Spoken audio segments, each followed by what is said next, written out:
Fiang at JM spotted ang bardagulan.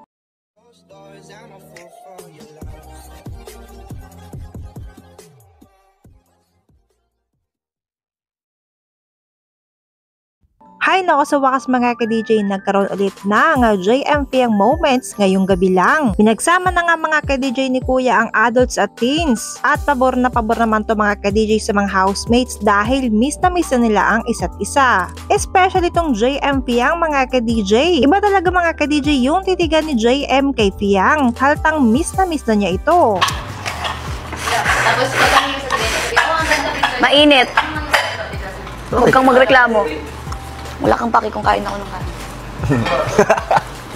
Well mga ka-DJ, hindi may tatanggi, iba talaga yung sayang binibigay ni Fiang kapag siya ang kasama ni JM. Simpleng kilos lang mga ka-DJ ni Fiang ay tuwang-tuwa na agad sa kanya si JM. Kumbaga mga ka-DJ, napaka-effortless mga ka-DJ ni Fiang, pero talaga napapasay niya si JM. Sayang mukhang may kasamang kilig. Nung matigas na pinalit ko. Ako. Huwag ka kunat-kunat.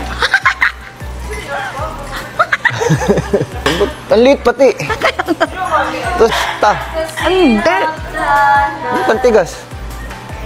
Alam mo yung parang... Matagal na. Ay, God! Yung palalasang hangin. Nawala rin yung itlog. Nawala nga yung akin. Mga ka-DJ, kailangan na kailangan ni JM ang suporta natin dahil nominated siya. It's time to show our support.